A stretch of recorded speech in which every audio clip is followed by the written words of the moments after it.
Well, hello everyone, and welcome to our virtual Commonwealth Club. This is um, certainly a ambitious and successful project by the Commonwealth Club to keep their wonderful programming going during this time where we're all sheltering in place.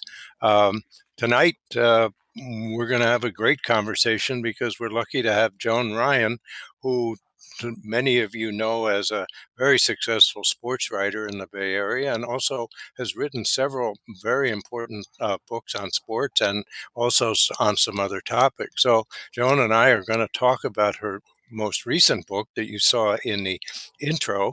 It's called Intangibles: Unlocking the Science and the Soul of Team Chemistry. We're going to explore what Joan's research disclosed about team chemistry and how she thinks it applies to many uh, parts of our society beyond just sports. So, welcome, Joan.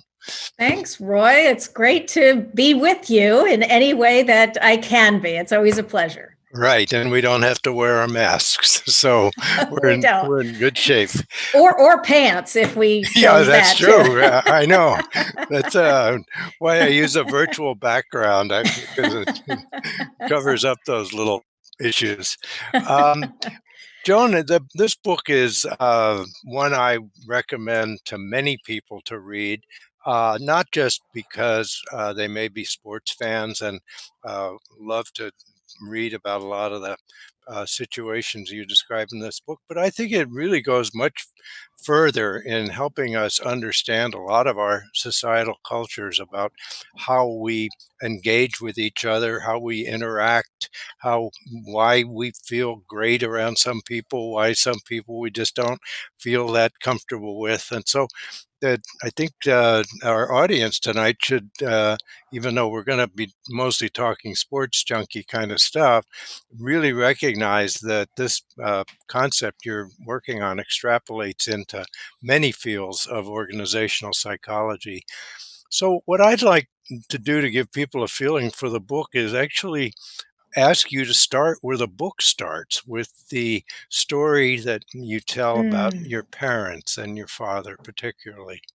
right. So while I was in the midst of this 10-year journey of trying to figure out what team chemistry is, um, my mother died unexpectedly.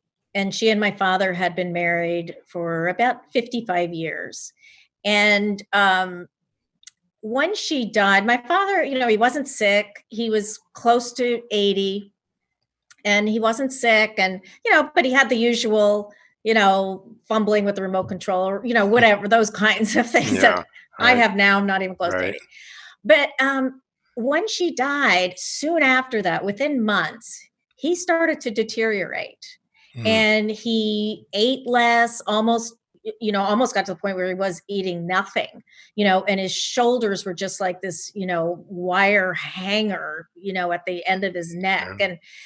And took him to doctors, doctor. Nobody could diagnose anything.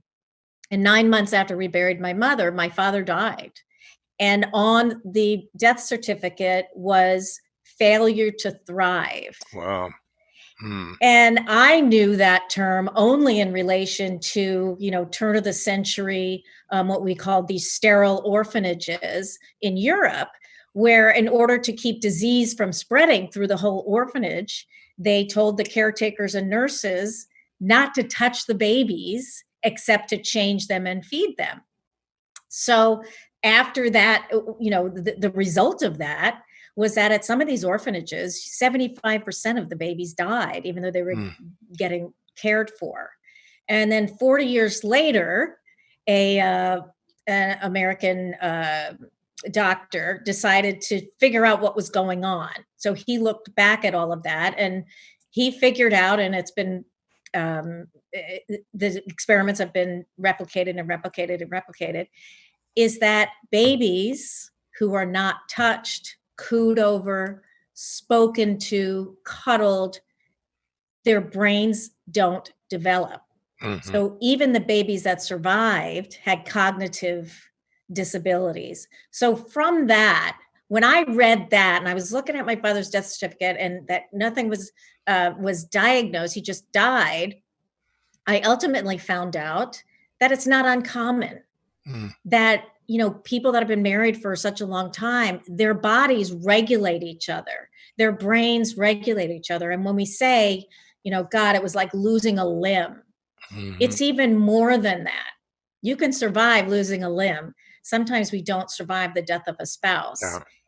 And as I was researching this team chemistry, I thought, wow, I knew that had something to do with team chemistry, because if human beings can so profoundly affect each other, you die without that other person's influence. Well, what happens even in everyday life on how we influence each other? And then what happens within a locker room and a clubhouse in Yeah. which these players are together day in and day out? How are they influence each other's physiology, psychology, and emotion? Yeah, that's a wonderful explanation of the thread that takes you into this, as you said, 10-year long research project. And it I recall in the book you say that it was much of it was triggered by going to a reunion of the 1989 Giants. It Tell it us about was. Yeah. It was. Well, I moved from Florida. I was working at the Orlando Sentinel. My whole family was in Florida. And I moved out to San Francisco on my own, at the age of 25. And I walked right in to the Giants clubhouse. I was a columnist, but I really covered the Giants a lot. I covered the A's, I covered the 49ers, everything. But there was something about that late 80s Giants club that totally got me. And I say in the book, it's like every romance I ever had, I fell first for the story. Mhm. And they Yeah. had a great story and great characters. Uh-huh. And that in particular, that 89 team, and people in the Bay Area who remember, it's Kruko and Dravecki and the caveman and Will Clark and Robbie Thompson, Kevin Mitchell. I mean, you just go on and on and on. Right. And they had these factions. They had what the media called the God Squatters, the Mhm. super Christian guys. They had the carousers and the drinkers who were out in the hotel bar half the night. And then you had the Latin American players from 5 different countries, and the Southern whites and African American players, and college graduates and functional illiterates. And you just think, like, how is this ever going to work? And they would fight and argue and get on each other. But I could see in that clubhouse, and I was so jealous of them because I missed my pack in Florida, my family of 6 brothers and sisters and all that they loved each other. So now 20 years ahead, and as most people know, right, they won the pennant that year with this, they had a lot of talent, but they also just had a lot of divisions, or potential divisions. And, of course, it was the Earthquake World Series, and they got swept by the A's. We won't go there, No, Roy. that's okay. Um, and so now 20 years later, I'm in 2009. I'm now a media consultant for the Giants. I had just left the Chronicle, and I'm walking through that tent, and these guys have all come back, and almost every one of them showed up. It was amazing, from all over the country. And they got some pot bellies and kind of walk a little Right. bit. And as I'm walking through, again, I could hear it in their voices and see it in their eyes that they still loved each other, and they Yeah. kept saying those 2 words, team chemistry. And that's what got me on the path to thinking, gosh, I've never really thought about, well, what is team chemistry? How does it work? And more importantly, how does it affect performance, right? Because why Mhm. even talk about it if it doesn't affect Right. performance? Right. If So it's a rabbit's foot, we don't need to discuss it, right?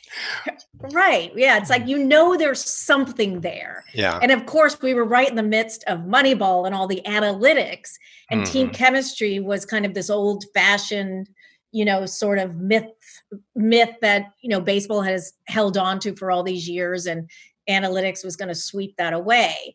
And I really wasn't sure when I set out into this, well, Right.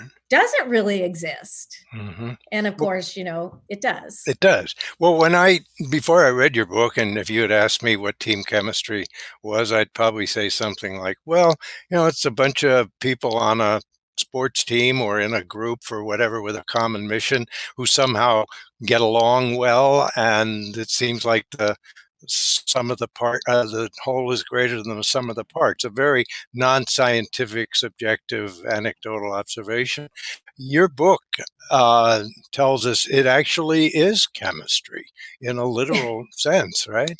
So take us down your research path on that. Well, it was quite long and quite complex because, of course, I was in way over my head on the science, and I needed to understand it so that I could then explain it, right? Yeah. So, going back to my father's death, and the orphan babies. So you look at the physiology of it, like what is it that we are getting from each other? And like touch is a really big one. Well, before I get to touch, let's go back to evolution. Yeah. So when we understand how our brains are wired and why they're wired that way, one thing that the modern human, and the modern human is, many, many, many hundreds of years old, is that we are wired to connect, right? We are what, one neuroscientist calls, we're open loop creatures, Mm. meaning we don't have everything we need to survive we're not born with everything we need to survive. And it's more than just that you can't walk around and can't think and can't drive a car. Like, Right. Right. your brain just isn't wired as we referenced earlier. So because we're open loop creatures, we are profoundly influenced by each other. And so Jake Peavy, the Yeah. great Cy Young pitcher who played for the A's, he captures that in a sports reference, but it's true for all of us. Hmm. That when I asked Jake Peavy, who was just given 100% every moment he's on the mound, and anybody who's seen him pitch knows this, Right. he's just ferocious. I said, well, Jake, if team chemistry elevates performance, why does it matter for you? Because you can't, you literally can't give more than 100%. And he said, my teammates bring out a fight in me I can't willingly summon for myself. And that was it. When he said that, I said, you know what? That's what it is. And now it's figuring all of the rest of it out, of why, what are his teammates doing? Hmm. How is he responding to them physiologically? And there's a lot of different reasons and different situations. But tell us that about happen. oxytocin, because you do quite a bit Yeah. of work on that. Yeah. Oxytocin is sometimes called the love hormone or the trust hormone. So it's from a very small part of your brain that when meaningful touch, so babies, Mhm. so a mother touches a baby, and in childbirth, also oxytocin is released into the blood system because it fosters bonding. It makes you feel bonded to that person that you're in connection with there. So, let's say a player, swings his arm around another player and a young player and says, hey, Matt, you're the guy we need right now. We're glad you're here. And, let's go get him. Right. Now, his brain has been flooded with oxytocin. It's through it relaxes you. It makes you feel connected to that person. It gives you a sense of well-being. But what's really interesting and the biology of this is, let's say, Jack is across the clubhouse and he's watching Matt, and maybe it's Buster Posey, right? Putting his Uh-huh. arm around him, and he's got that, nice, meaningful touch and his tone of voice and all of those things. And Jack is across, he's watching it. Now we have these neurons in our brain that have been now called mirror neurons. Hmm. So we watch what somebody else is going through, And if it's meaningful to us, so Jack is looking across and he's seeing that's happening, his brain responds as if it's happening in that brain too.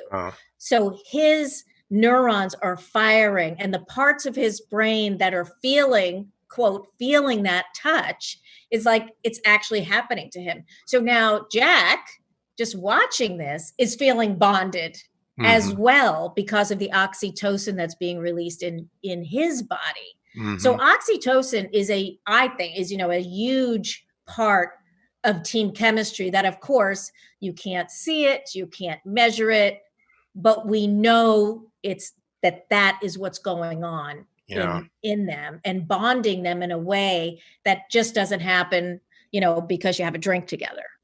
And I thought it was interesting what you said about we are not complete people except by reference to the people we're with. So that a player may be with one player and just feel like they're inadequate and not really shouldn't be even on the team. Then you get with somebody else who has the ability to, as you say, stimulate the oxytocin in them, and then they feel like they're super. Right. And then there's other things too, beyond oxytocin. So when we say we're open loop creatures, that means a lot of different things. And one of the things it means is that, and this is what one neuroscientist, psychiatrist explained to me, is that relationship is everything for human beings. So, the study of team chemistry is really the study of human nature. So who we are with, so as we're talking, Roy, just talking to you changes me some ways, right? Because of your tone of voice, because of the relationship we have together, the trust we've built up, are you interested? Do you look annoyed? All of those things. I am not exactly this same Joan when I'm talking to anybody else. I'm exactly this Joan only when I'm talking to you, because there is a unique give and take, our brain is taking in everything in our environment, and it's hard, a little bit in Zoom, but every, change in your, facial muscles, everything, our brains take it all in, sends it out to the right departments, and then recalibrates how we're then sending signals back to you. Let's go back to where we were before we experienced our audio problem. And that is the notion of team chemistry and whether it exists, as you said in your thing, in your lead in. And so what was the reaction when you would go around and talk to what we'll call baseball professionals, people who had been in the game all their life, on the question of whether there was such a thing as team chemistry? Well, I must say that most of the people I talk to who are parts of teams believe in team chemistry. I'm staying away from the word believe whenever I can, because it's almost like, well, do you believe in gravity? It is. Whether you acknowledge it or not is something different, but it just does exist. So there were a few, like Jim Leland, the old Pirates manager. You go into his office and being in the American League, he's chain smoking his Marlboros, and you go in there and he's as gruff as can be, and it's like, chemistry is a subject I took in school. It doesn't exist. But then when you talk to him, he talks about the value of a group of veterans. And he said, there's no greater tonic to a team than a good group of veterans. He didn't say good group of veterans who were really good players. He was saying just that the solidness, the sageness that they have to give to that clubhouse, that it holds it together. And, and so I asked him about that. And I said, it sounds like, you're saying that matters, and that what happens in the dugout and in the clubhouse matters, at least with that group. But he said, well, of course it does. Of course it matters. And so you're like, okay, I got it, But overall, most people say, well, of course it exists. So then the challenge was to sort of prove it scientifically. And then, the really fun, I mean, I think the science is fun too, but the really fun part is to tell the stories from inside the clubhouses and the Right. locker rooms. Right. Yeah. And these surprising, you go in there, like at least I did, you go in there with an idea of what is going on in that clubhouse, only to find out, oh, that's not what was going on at all. Right. Right. Yeah. Well, in that regard, you developed what I thought was a very interesting. We use the term subjective just to distinguish it from neuroscience. A list of archetype personalities that you would usually see in the clubhouse if it Yeah. was a successful clubhouse, and I think it's worth going through that 7 type list. It's a very interesting insight, I think. We'd start with the warrior. With the warrior, exactly. So the warrior is sort of the guy, and I'm saying guy, even though I write about men and women in the book, Right. but I'm just gonna say guy. The warrior is the guy that gives the team swagger. The guy that sort of is the model in a way for the best of them. Mhm. So, and it could be somebody they don't like, Yeah. generally a lot of people didn't like Barry Bonds, but he was the warrior. And you think, well, if we have him, we're going to be okay. Hmm. Right. And another one is the sage. Right. And the sage is like David Ross with the Cubs, grandpa. Uh-huh. So, I mean, the sage is really important because he's that safe guy you can go to, just like Mhm. grandpa.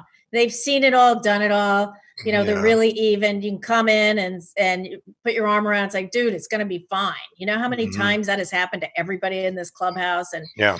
And so they can let their hair down with the sage and learn what he needs to learn and feel better when they leave him. Hmm. So David Ross, the example of that. Who was an example on the Giants team? Tim Hudson. Tim Hudson. And That's he a was good on the one. 2014 team, Yeah. and he had never reached the playoffs, Right. much less won a World Series. And so, he was so beloved in that. I mean, he took in Madison Bumgarner Mm. into his house in San Francisco, and Yeah. just he was such a great guy. Yeah. And so they wanted to win that World Series as much for him as for Mhm. anything. Yeah. And it was just lovely to watch that affection for each other, Mhm. that total commitment to each other.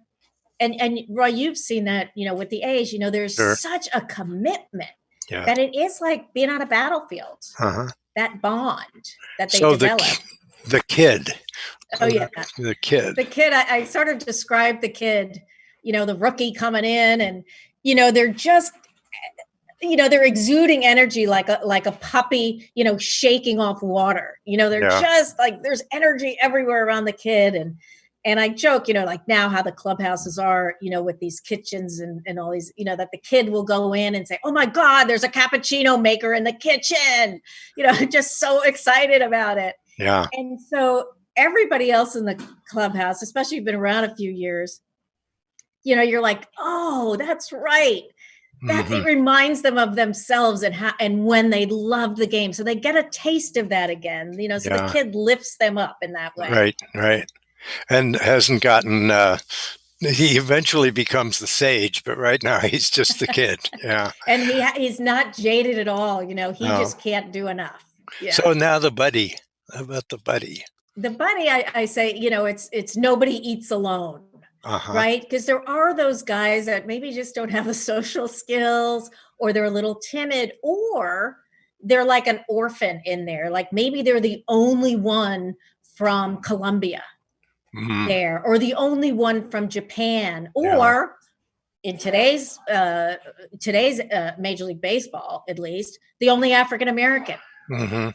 And so they don't have their subgroup, like in a clubhouse or a locker room, there's these subgroups. The young guys are together, the married guys, the African American, Yeah. and like in the Giants clubhouse, now, is one African American. So that buddy is the one that pulls him in. Hey, dude, we're going to the movies. Come on, you're coming with us. We're not taking no for an answer. Mhm. So that guy is the buddy. The enforcer. So the enforcer, and a lot of people mistake that, it's not you're enforcing anything on the other team. Right. Like you're the one that's going to knock somebody down in the batter's box, or or you're going to be Draymond Green because you're enforcing Yeah. something with the other team.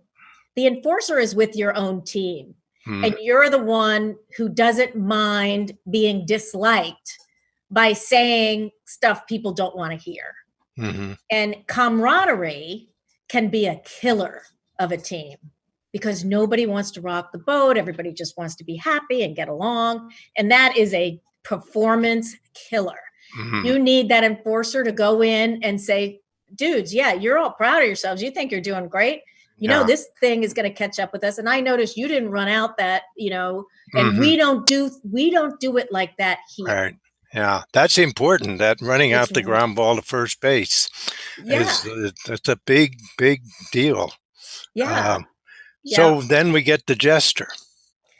To me, the jester, a really good, wise jester, is the most powerful player in any clubhouse, because the jester, and I think of Mike Krukow and Yeah. the Bob Brenleys and those guys, that they can say anything to anyone, no matter how sharp a criticism it is.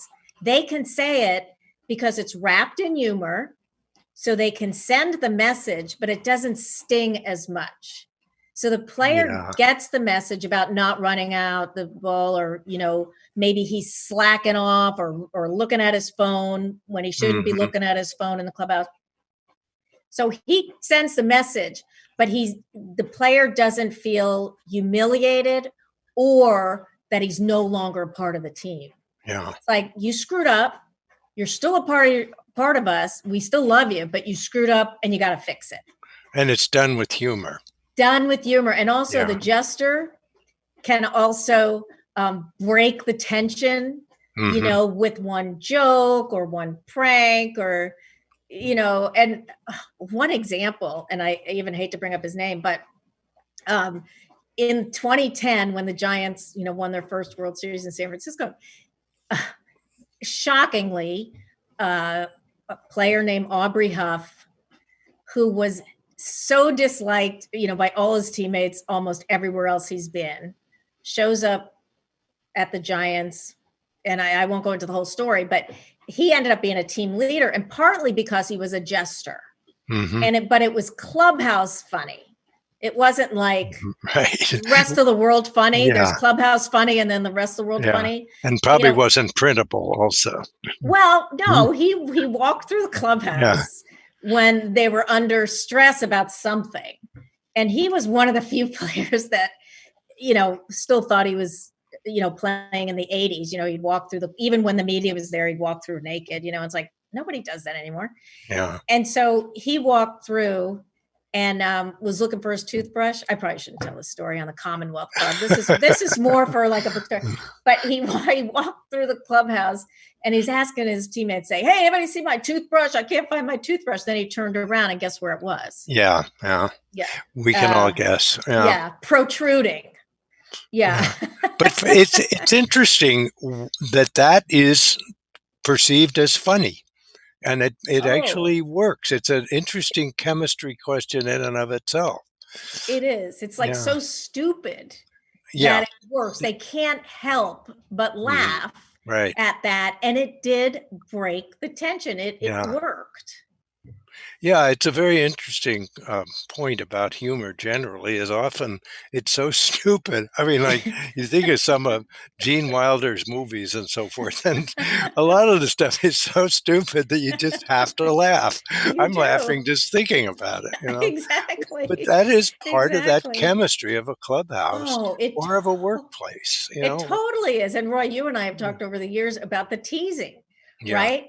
I mean, teasing mostly more in the male, locker rooms than female locker rooms, but it definitely happens in the female locker rooms too, is that the teasing says you're one of us. Because if I can tease you and you take it, Now I know there's a trust. You know my intention. Right. And so you can laugh about it and give it back to me. And those kinds of interactions totally are bonding because it says, I trust you. Yeah. I trust you enough to say this, and you're going to take it the right way. And And and I am never going to say anything nice to you. So never going to say anything nice to you. don't No. even get an idea there. I might someday, because the teasing is the nice. The teasing is the way you're It's the way you show love. It's the way you right. show trust. And it develops, which is also you see on every great team chemistry team, are the inside jokes, the inside Mhm. phrases that only Yeah. they know, only they understand. Yeah. And that pulls a team. That makes it feel like it's just us. Well, a good yeah, well, you used "Just Us." That was what the Warriors used, wasn't it? Exactly, What exactly. talk about that a bit. When they would break a huddle. Like I was looking at, Rick Welts, the president of the Warriors. He had a ring, and I said, "Oh God, can I look at, it's so fun to look at the championship rings." And at the very bottom of the ring, it had these two words, "Just Us." Mm, And I didn't get a chance to ask him what that meant. And, I then ultimately found out that became their little, code. And they had it in the locker room in two different places. Kevin Durant had it tattooed on his legs, just on one leg, and us on the other leg. Like that's mm, how important it was. yeah, And so I talk about how great team chemistry teams, you're a great team chemistry team when you become a just us team. yeah, And that means it's just about the players, like the coaches, the managers, everybody is an outsider except the players. And when you get that, then you do get that sort of military platoon group where it's all about us. yeah. Because we can only rely on each other. Nobody else is out on that field with us. We Mhm. have to do it. And we're committed, and that's when the purpose stops being the World Series the purpose becomes each other, Yeah. that you start playing for each other and nothing else. And that's when you can soar. Well, let's broaden this. I don't want to make it sound as though this is just a gender-specific thing to baseball players in the Bay Area. Fascinating part of your book deals with the 1996 women's Olympic basketball team. Tell us that story in a nutshell, Yeah. obviously. Well, in a nutshell, so it was going for the 96 Olympics, which was going to be in Atlanta.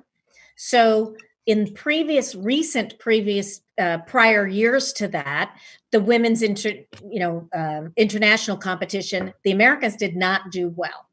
And, it was like 2-3 years on the international stage. So now they go into the Olympics, or they're heading to the Olympics. It's a year before the Olympics. So they picked the team. Tara Vanderveer, the Stanford women's basketball coach, Hmm. takes a year's leave from her Stanford team, which, they had won, national championships, one of the most elite women's basketball teams in the country.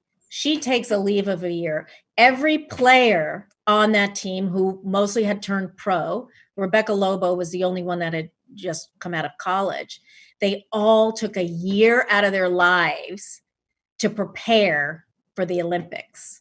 And so they were traveling to Siberia to play. It was a brutal year. And Tara Vanderveer was the taskmaster's taskmaster Yeah. because she had coached a couple of those teams that had lost on the international stage. And she was disgusted with the way they had played. They were lackadaisical. They were playing the Hmm. European version of you just get the ball, run down the court, and just throw Yeah. it. There wasn't a lot of strategy. And, sure enough, by the time they got to the Olympics and they got to the final, the championship game in Atlanta, and they're facing Brazil, which was the team that had beaten them several times on the international stage, they played out of their minds. They were so prepared. They were so together as a team. And part of the reason they were together was, they were banding, not Mhm. against Tara, but she had put them, she was so brilliant. She was Yeah. so brilliant. She put them through such hardship because, hardship bands people together. Mhm. Military is based on it, right? Right. And they just went ahead 10 points, 19 points. I think they ended up winning by 29 points. And through that year, because they played college teams, they played other countries, practiced it, they were 60-0. Wow. And it was Yeah. the best women's basketball team Yeah. the world has ever seen.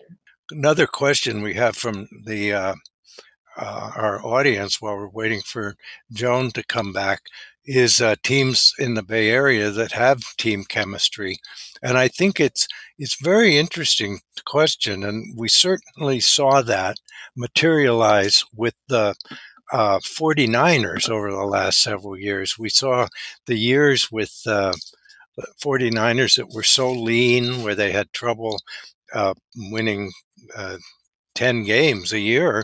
And then something clicked. It was an addition of a couple of the archetypes, like Joan is talking about, the rookies who had so much enthusiasm, the veterans, the quarterback who could make all the wide receivers felt like they were part of the team. And suddenly we had a team in the Super Bowl. And I think the Warriors are a classic example of that. An interesting example of team chemistry working the other way around was in 2014 with the Oakland A's at the break, the All-Star game that year. The A's had the best record in baseball, and their warrior in terms of the players on that team was Cespedes. Well, they had, this great team chemistry and a lot of young guys and, just eager and talented and energetic. And then, trying to get into the playoffs. And it wasn't a dumb move at all. I mean, it kind of was, you need pitching. So they traded for John Lester to be their pitcher and traded Cespedes. And now Cespedes was that team's warrior. Right. He was the guy that everybody looked toward, and it's like, okay, we got confidence because he's there, and good guy. Everybody. So Lester comes, and Cespedes is gone, and it was such a surprise to the rest of the team that he was gone. And then who was the other player that was also? Well, Johnny Gomes came with him. Johnny Gomes came with him, but Yeah. there was somebody else on that team, a young guy who was like killing it. And the A's sent him down. And everybody was looking around like, wait a minute, he's doing the best he can and he gets set down. So there was a real breach of trust there. It's like, we have something really going. So anyway, they just went in the tank for the rest of that season. Yeah, I looked it up. They were 22-33 for the rest of the year. And they had their best record in baseball before then. Exactly. I mean, it's one of the, the great tanks of all time. And Johnny Gomes, who, we haven't talked about, but in my book, and he's this journeyman player for people who don't know him, and 242 lifetime hitter, but it seemed like every team he went to, they won. And so he was my example. There's a whole chapter about him in the book about being a super carrier of chemistry. And he comes on, and he had been with the A's a few years earlier, and he was the guy. I mean, he lifted everybody. They had great team chemistry, played really well. And he couldn't do anything with those guys. He walked into that clubhouse and he's like, oh my God, I'm coming on to this great team. It's going to be exciting. He did everything he could. He could not move the needle on that team. Right. It was like a rock fell into the middle of the swimming pool. Right. And it was but when just before you came back on, I was saying it's a good example of, we tend to say, well, team chemistry, we can tell it by the fact that the team performs better, right? There's a more effective team. Well, you can also see when it's the other way around, when it's subtracted, in that the Cespedes trade is a good example, and everything collapses. We have a some interesting audience questions, and I want to Great. interleave them in as well. Um, One other thing I talked about while you were off was how the Steve Kerr learned a lot about team chemistry by playing on the Warriors. I mean, on the Bulls with Bulls. Jordan and Scottie Pippen and all of those. Hmm. And so, one of the questions was people asked for you to comment on that Bulls team and how you would analyze their team chemistry. You know what? I didn't watch that Bulls team very much, but I did watch the 10-part series about Michael Jordan. And so you do get a Yeah, lot from that. And I did find it fascinating. I mean, one is that we all know Phil Jackson is just a brilliant right. coach. Uh, And one of the things he did, and I've seen this in, all the great team chemistry teams, is that, and it kind of goes back to Just Us, but and Phil Jackson set this tone. You accept the people for who they are. And it even goes a step farther than that. So he had the cast of characters, as we know, Dennis Rodman and Jordan and Pippen and all these relationships and egos and the rest of it, and to try to get them to work. And Phil Jackson understood completely, and Steve Kerr and others, that you have to accept who they are and get the right. best out of what they do have to give you. Yeah. And it goes, what I discovered is it even goes farther than that. That not everybody's going to like each other. Not everybody Mhm. liked Dennis Rodman. Not everybody liked Michael Jordan. But you accept them for who they are to you.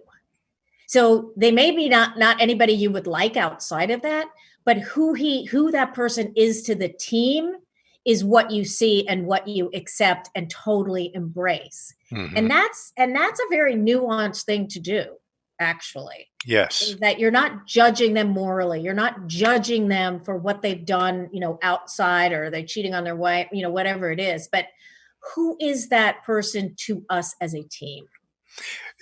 One of the what you remind me of is one of the most envious things I experienced when I read your book was your opportunity to talk to Stanley McChrystal, and the parallels between what we're talking about in sports and the military are really striking. Talk about that a bit. Striking. I mean, in all the research I was doing, I come across, one research paper after another on the military, and nobody understands the power of bonding to raise performance than the military, because they've Yeah, studied it, they live it. When right. we look at basic training, boot camp, I mean, boot camp is more about bonding than it is about developing technical skills.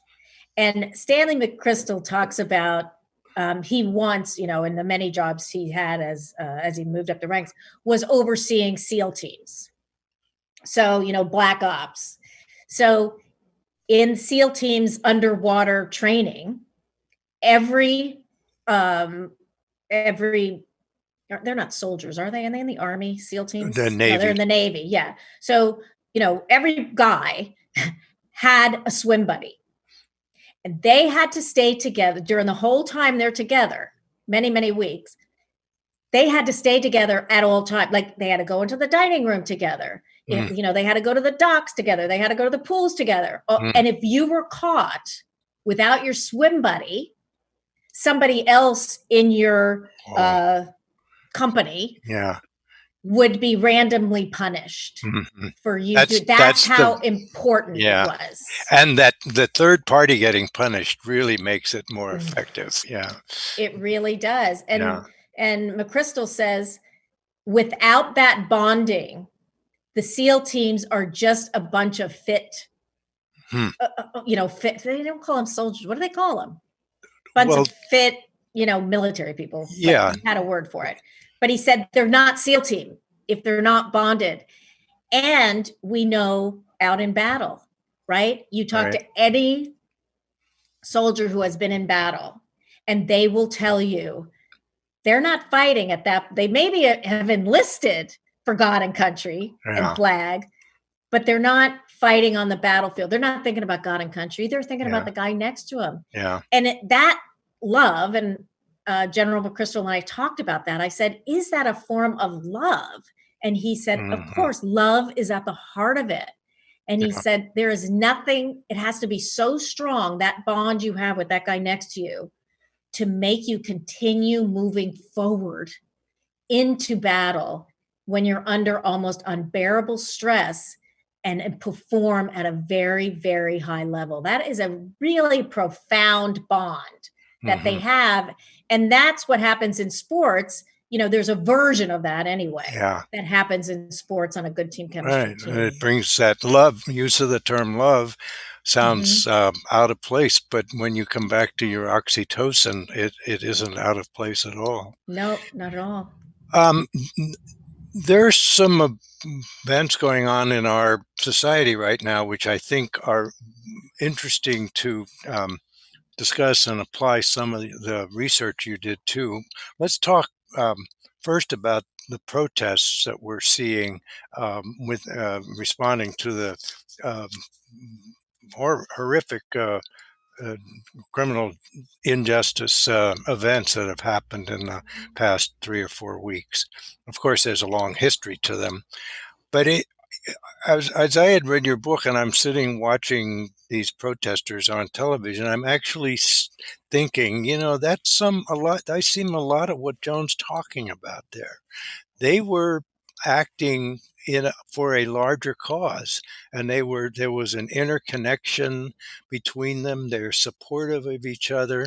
Did you sense the same thing when you watched that activity? I did. I mean, and I agree. And I'm also looking at it from a sports perspective, and how the Black Lives Matter movement is pulling teams together. They're not even on the field together. They can't even see each other, right? Except the way we are.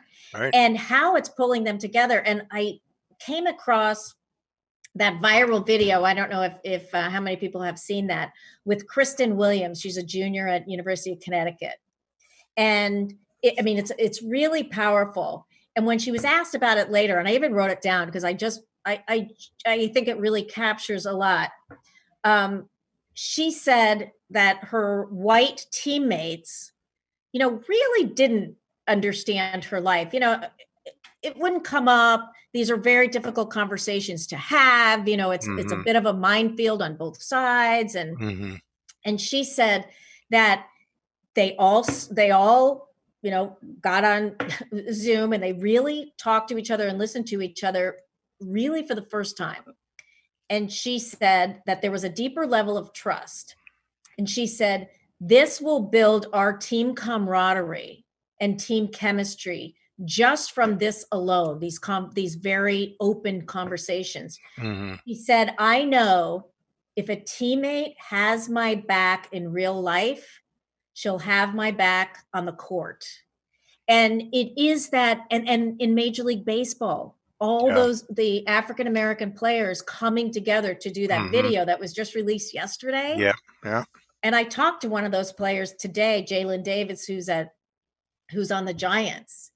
And he told me some stories that he had never verbalized before, that he had told to some of his friends that were, they were all on this huge, Zoom call, talking to each other and calling each other separately, and all of these things from his, and it wasn't too dramatic, but these experiences that he had, that he has no other Black teammates on the Giants.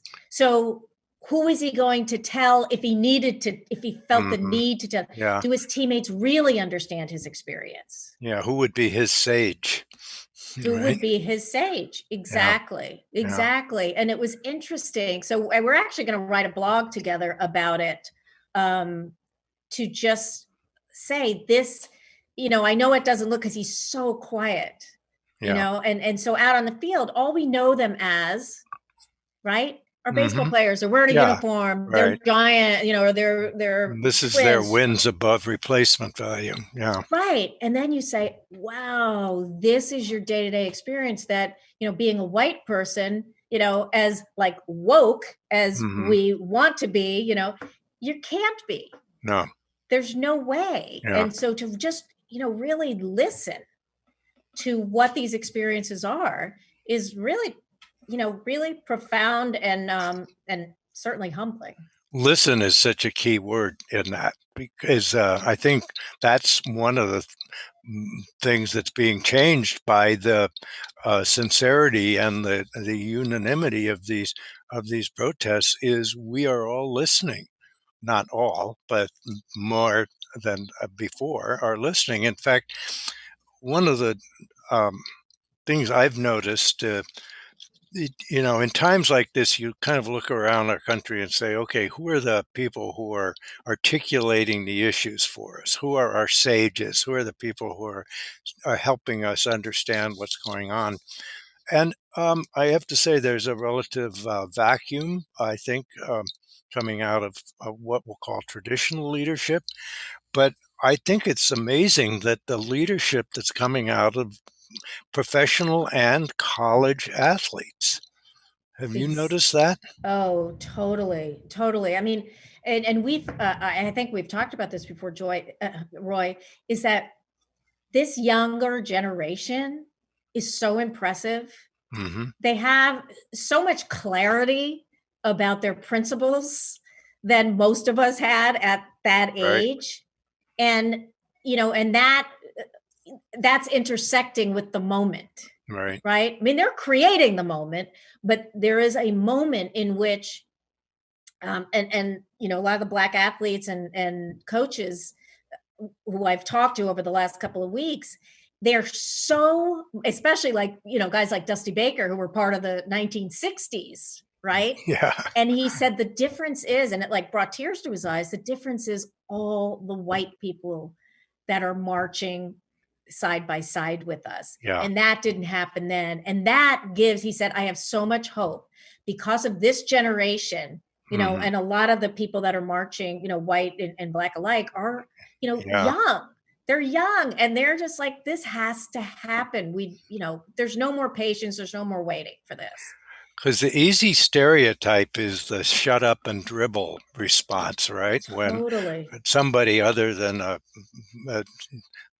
somebody you agree with who has an elective office starts to express their opinion, you say, "Oh, you're just a movie actress, or you're just a base basketball player. Just shut up and dribble." But now they are the voice. I mean, I'm Yeah, really impressed with the NFL players, for example, how they're really totally. getting together. LeBron James is working Oh, on voter turnout.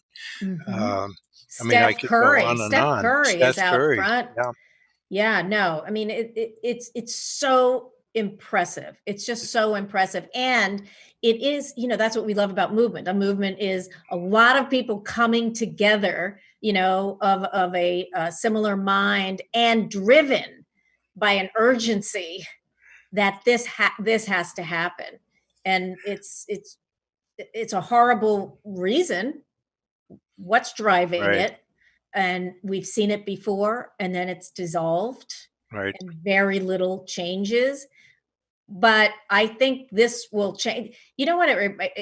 It's not the same thing, obviously. But, when all the gymnasts, because I wrote the book about the gymnasts and figure skaters, Right. when all those gymnasts came out after Larry Nasser, the abuse, the The sexual molestation, abuse. yeah, Yeah, sexual the sexual abuse. molestation. And Yeah, you're thinking, oh my God, this sport hasn't changed. It's the same old thing. But then you watch that courtroom, and thank goodness it was on CNN, and a small group of women and young women showed up for the sentencing. And because it was carried on CNN, all of a sudden gymnasts were flying in from all over the country because they wanted their say too. And by the mhm, end of it, I think there was 160 or 170 women who gave testimony right. for his sentencing. And then I said, now it's going to change because they're going to make sure it changes.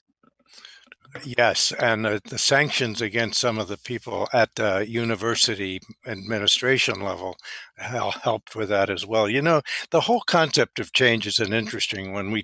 We tend to think change is kind of like when we um, are painting a wall and we paint it and gradually it changes from one color to another, but it's a relatively constant pace. But if we think back to our own lifetimes, the change has happened in what biologists tend to call punctuated rate or punctuated Mm. equilibrium where it goes along for a while and nothing happens. It seems like we're never going to solve this problem.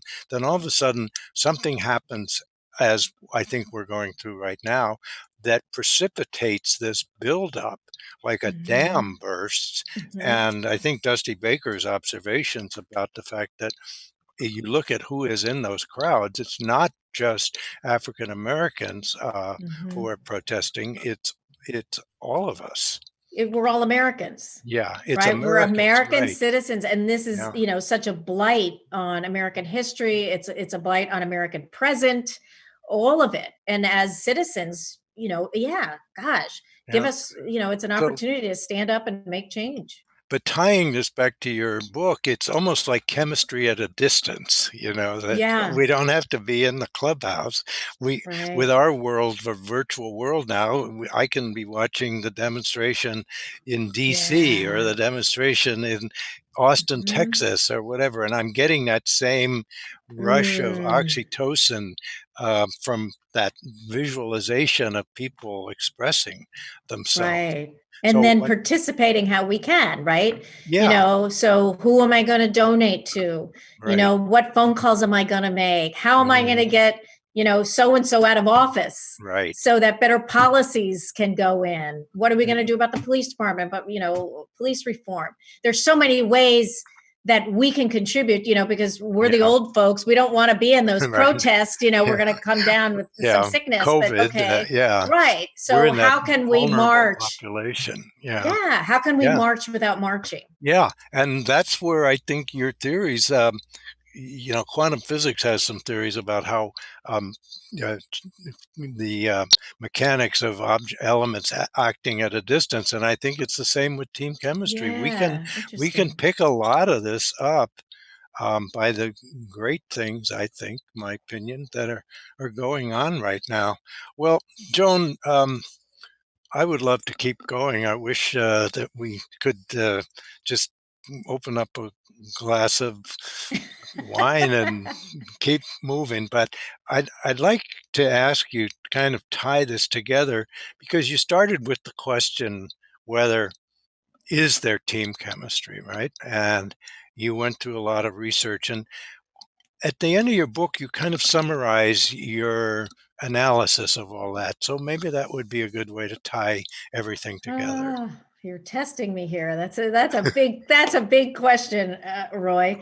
You can Um, bring it. Yeah. well, it's I ended up with a definition that team chemistry is a physiological, psychological, and sociological uh, construct that whose only function is to elevate performance. Hmm. So if the productivity doesn't go up, you don't have team chemistry. And people will say, well, what about teams that have great team chemistry but don't win? Hmm. Well, number one, they may not have any talent. Yeah. Team chemistry can't Yeah. manufacture talent. Team chemistry Yeah. amplifies talent, right? Right. And then just one other question I want to address because it always comes up, is what about those 1970s A's and Yankees Oh, teams sure. that, Yeah. the 25 players, 25 Cavs teams, Right. they'd arrive in the clubhouse and, before they could even change clothes, there's a fist fight, right? Why did they win? People Right. say, well, they didn't need team chemistry to win. Yeah. And what I've discovered, after all this time, is that they had no team chemistry in the clubhouse. They had incredible chemistry on the field, Hmm. and they have what I call task chemistry. Because Hmm. team chemistry isn't always what we think it is, because it's Yeah. not camaraderie. Right. It's Yeah. it's not cohesion. It's a lot of different things. But you can have task chemistry, and like that's what Barry Bonds had with his Hmm. And Giants teams with Jeff Kent, with particularly. Jeff Kent. You Yeah. would think that clubhouse would just explode, with the animosity between the two of them. Right. But on the field, and there's a whole chapter about that, on the field, they trusted, it's always about trust, right? They Right. trusted each other completely. Hmm. And when I interviewed both of them, Barry Bonds said, there is no one else I want at second base than Jeff Kent. And Jeff Wow. Kent, there is no one else I want in left field but Yeah. Barry Bonds. And we all know, they got into a fist fight in the dugout. Right. They haven't said 2 words to each other, since they parted ways. But, and just like those 70s Yankees and Ace teams, Yeah. they had incredible task chemistry. They were so committed to winning, so competitive, and they loved that those other guys were on the field with them. Yeah. Because they had the same mindset, Yeah. even though they didn't like each other. Just win, baby. Yeah. Just win, baby. Yeah. Well, Joan, I'm going to recommend to everybody that they read your book, and they can also get a signed book plate from you. So maybe Yeah. you want to tell our listeners Yeah. before we sign off Right. how to So do that? Sure. So because we can't go to bookstores and sign books, if you have a book, you can send me your address, or you're going to send the address to the Commonwealth Club, which there will be information on the follow-up email you all will get. Right. And then write down, who do you want me to sign the book to? And I will write that, and then I will just send it in old-fashioned mail to you, so you can put it inside your book as Right. Great. I signed it. Well, Joan, we can't thank you enough for what you've added Always. to us, and this was really a lot of fun. So Always. have a good evening, and thank you, everybody out there, for virtually joining us. Yeah. Thanks, everyone. Good night. Yeah. Good night. Yeah.